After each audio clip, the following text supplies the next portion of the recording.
Mul on hea meel anda, siit kostab ju, ma kohe anda sõna mõnele autoritest, eriti neile, kes meil eraldi ei esine. Mart Velsker, ole hea, ja siis Arne.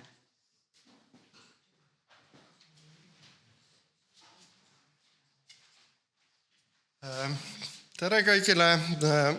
Minul oli või on selles raamatus siis artikkel, kus ma ülevaatlikult räägin Ene Mihkelsoni loomingust ja võib-olla oleks tark siin öelda ka seda, et need artiklid selles raamatus on tegelikult eri moodi sündinud ja osad on nii-öelda ette söödetud kontseptsioonid ja mulle söödeti ka see ette, et siin kindlasti tuleb mitmeid sissevaateid Ene Mihkelsoni loomingusse, aga et keegi peaks tegema ka ülevaate. Ja siis sattusin see olema mina. Mõte siis võiks olla umbes see, et seda raamatu esimest osa loevad kõik ja viimast osa ilmselt ka.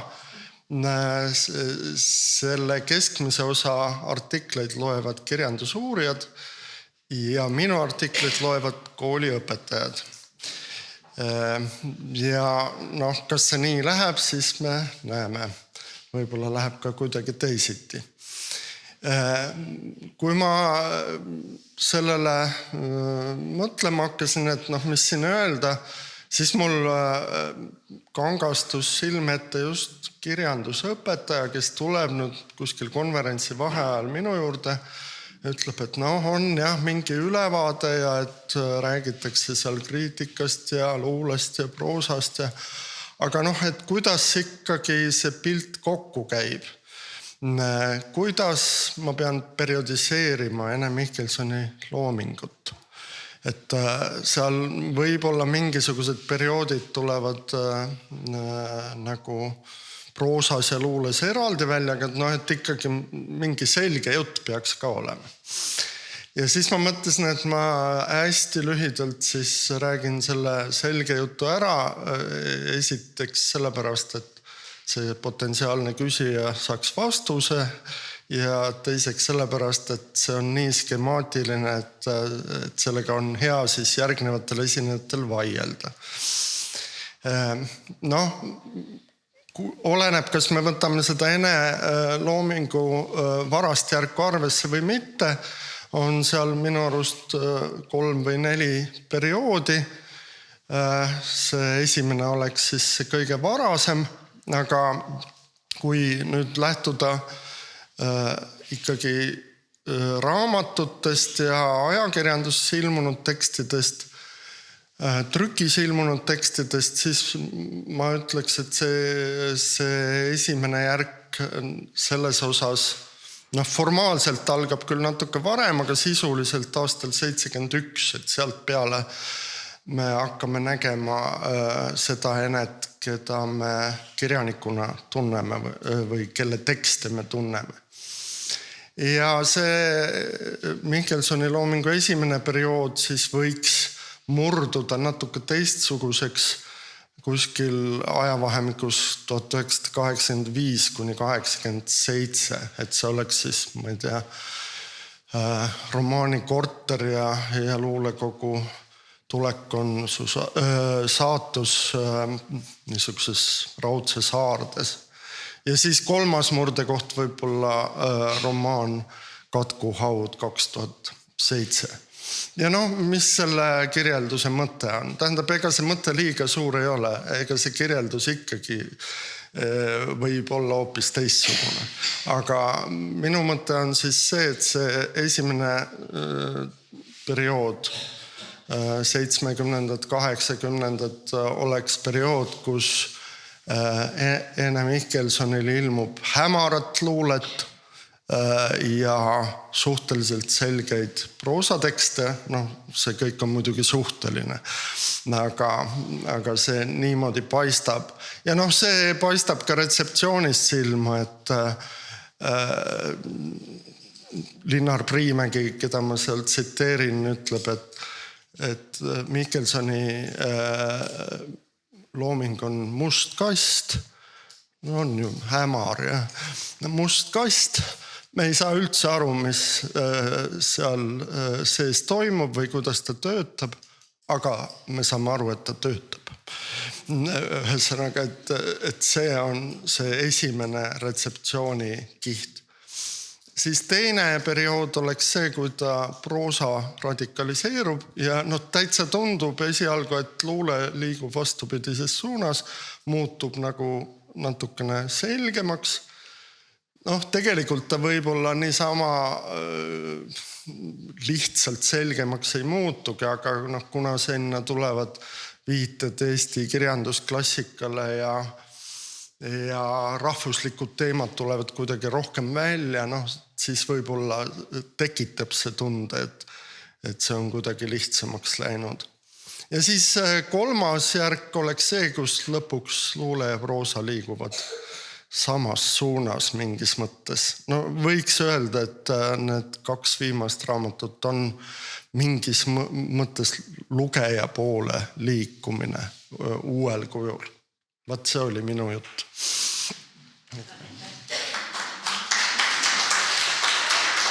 Nii, ja ma vabandan, sellel slaidil oli puudu teine akadeemiline härra. See oli professor Arne Merilai, kes ka käib läbi mingid tema jaoks olulised eneteosed Ene Mihkelsoni poeetikast. Ole hea.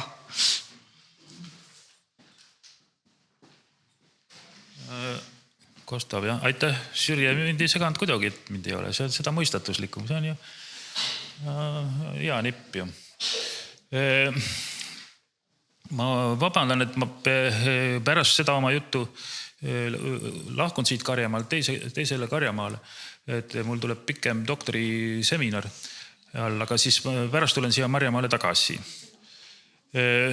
Sirje palus mul natukene avada seda, mida ma arvan sellest tetraedri kujundist ja siis midagi kontseptuaalsest veel siis jätkata. Ma pean ütlema, et mulle see tetraedri asi ka väga meeldib, et klassikaliselt on aru saada, selline katakrees, oksüümoron, midagi konkreetset, Karjamaa ja tetraedri mingi abstraktne siis geomeetriline kujund, või paned kokku, et klassikaliselt on, et kui sa ühendad elevandi ja kolmnurga, siis sa saad sellise sürrealismi, et see on nagu klassikaline.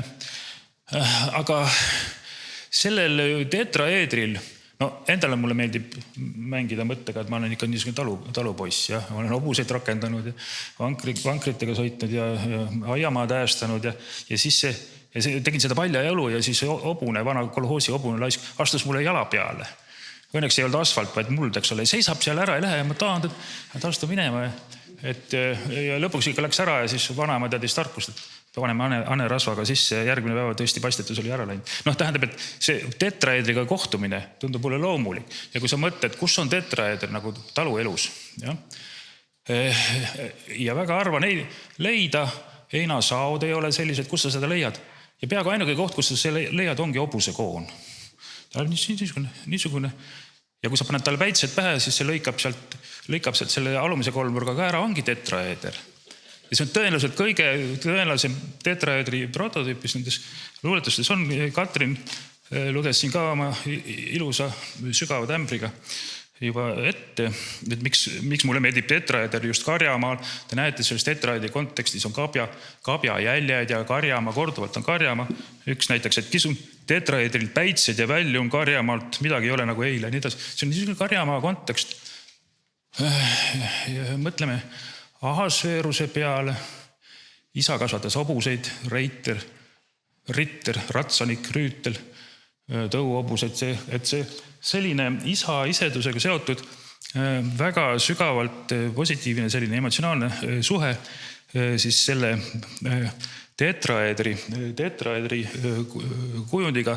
See on see kaev, mille juurde ta jääb igavesti jooma, see positiivses mõttes. Tal on teine kaev ka, täiesti paralleelselt, Ahasveerusest tuleb see ka ilmsiks ja sellest ma siis kirjutan ka siis selles oma artiklis natukene, mis on see ohtlik kaev, kuhu sa võid sisse kukkuda, kuhu siis need KGB-snikud valvasid ka, et kas laps kukub sisse või ei kuku sisse ja äkki sellega meelitab siis tema pakku läinud vanemad välja. Ohtlik kaev, mille juurde ta jääb ka igavesti jooma. See traumakaev. Ja siis nii-öelda mina olen nimetanud natuke vägivaldselt, võib-olla, et see on nagu isa-isedus ja ema-isedus. Ema-isedus esindab siis seda persoonat, millega sa ühiskonnaga suhtled, mis väga hästi tuleb ilmsiks selles väga väärtuslikus intervjuus Karusoole, kus ta siis räägib sellest oma kahetisusest, kuidas ta siis vabalt olla komsomoli organisaator ja samal ajal oli see nagu plakat, ise ta oli hoopis teises kohas, aga ta võis seda paralleelselt olla ja siis need paralleelsed kujud, paralleelsed positsioonid, need kaks sina hakkavad siis, kaks mina tähendab, hakkavad siis teise sinaga suhtlema ja see teine sina on ka tema. Et siis mina üks ja mina kaks, ütleme niimoodi, räägib sina ühe ja sina kahega ja kes parajasti, seda on teinekord väga raske eristada või neid kõiki nagu see on nagu lukk, nagu kahe keelega lukk, erinevad nökid on küljes, aga seal on mingisugune varus, eks ole, see on nagu ütleme fiktsionaalse autori positsioon, keegi ikkagi hoiab seda, integreerib seda kokku ja päris autor siis lõpuks keerab seda võtit. Et selline võti tuleb sellest välja, hakkab siis tetraedest ka välja kasvama, ütleme niimoodi. Ja minul on kogu aeg olnud mure, oma esimene lugemismulje ka Ahasveerust, ma mäletan seda suurt ämmingut ja peataolekut, mis ma sellega teen, kus ma kinni võtan. Ja mina tahtsin lihtsalt lugeda ja aidata. Et kuidas lugeda Ahasveerust.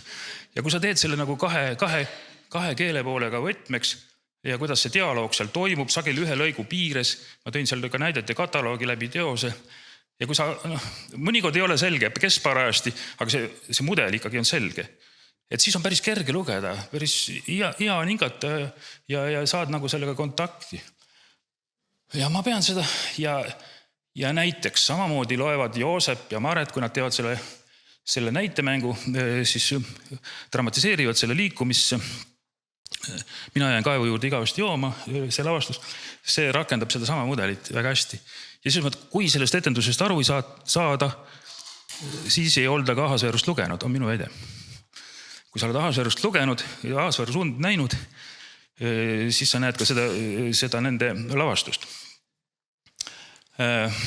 Ja umbes taoline siis selle kontseptsiooni ma panen tööle, minu meelest see on veene, minu meelest see töötab, aga need allikad jooksavad siis luuleni välja ja see põhi, kui sellest ta räägib ka see lõhestumise isedus, sellest ta räägib ka, siis, oli siis Karusoo intervjuus, aga ka mõnes heas luuletuses, et meid oli 2 ja 4 jalga, 4 kätt, nagu Krauklisel hämarolekus tekib tunne, et tal on 4 kätt. Plaatoni alginimine ka niisugune jagunevat, et ta on nagu mitmik isedusega ja pärast imestab, et tegelikult mind oli 1.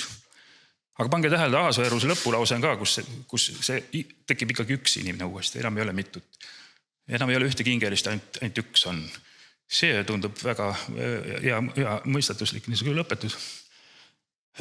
Ma arvan, et sellest on nüüd aru saada, aga see on konstruktsioon, see ei välista teisi lähenemisi, aga mulle tundub see asi niimoodi olevat ja siis on lihtsam lugeda. Ja see on teadvuse vooluga seotud. Ja siin ma pean seda nagu tugevaks innovatsiooniks maailmakirjanduse seisukohast ka. Et nüüd on Joyce meil kätte saadud Ulysses.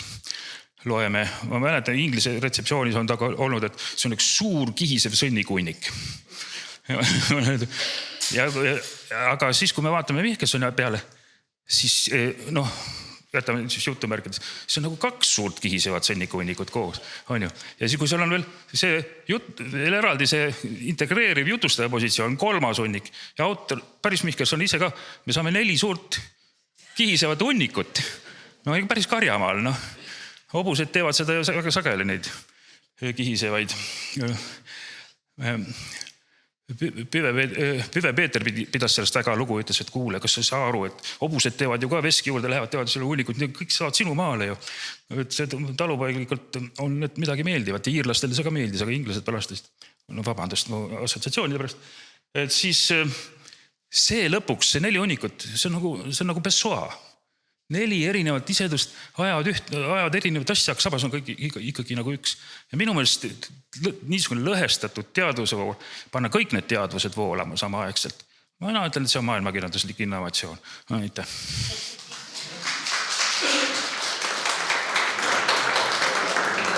Jätkame praegu loominguga. Jah, küll ka inimesena ja Jaanika, ole hea. Ja aitäh kõigile ja eelkõnelejatele eelkõige, sest ma tahan lisada kohe, et Pessoad luges Ene suure huviga minu teada. Ja mis puutub veel Aija Saakova avasõnadesse, siis ta luges üle need 900 millegagi lehekülge, millega selts Ene loomingu ja isiku avamiseks hakkama on saanud raamatu kujul. Siis tegelikult pioneer oli siin Arne Merilai selle raamatuga 2005. aastal, mis on ka ühe konverentsi kogumik, Päevad on laused. Ja mis ma tahtsin nüüd veel lisada enda vabanduseks ja seletuseks ja põhjenduseks, et ma ei ole kuigi analüütiline ja ratsionaalne ja filosoofiline. Ja sellepärast on minu see kaastöö ala pealkiri rohkem seostamisi kui seoseid. Ja need ei pruugi olla sugugi adekvaatsed.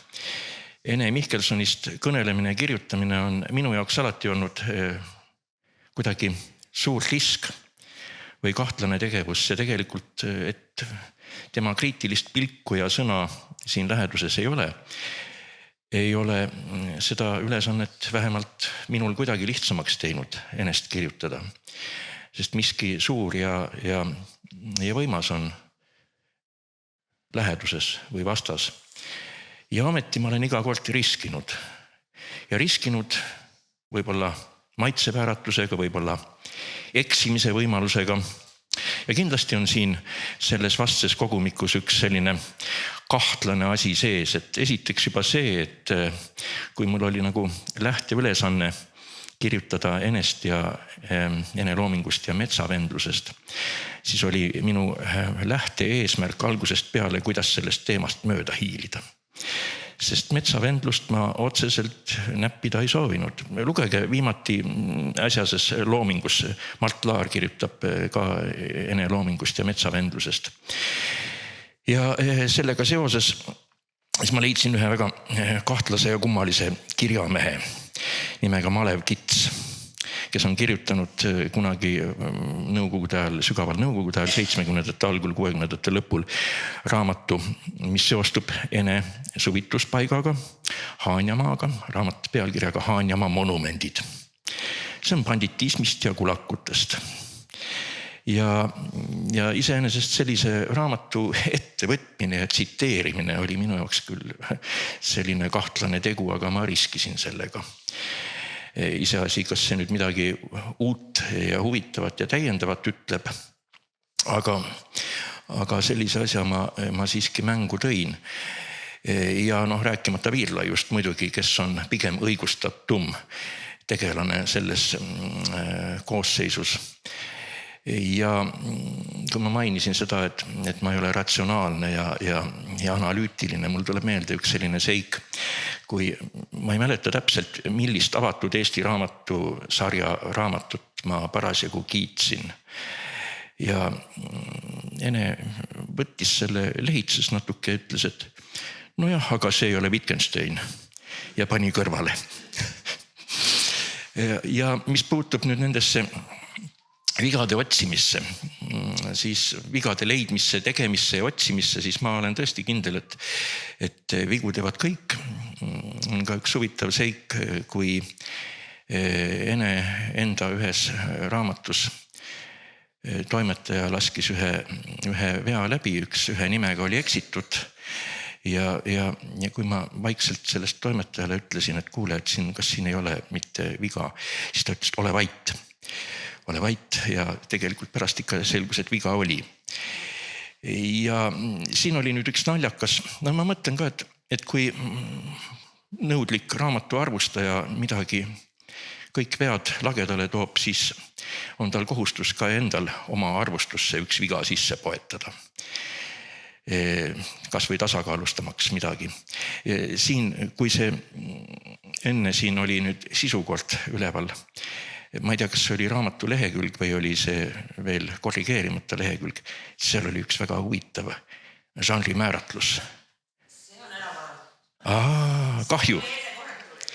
See oli, mis loob ka huvitava seose Ene Mihkelsoni selle valge ujuva kalaga kusagil, mis uim jah, dokumentaar uim. Kahju, et seda enam seal sisukorras ei ole. Aitäh tegijatele, 2 kuud ikkagi fantastiline.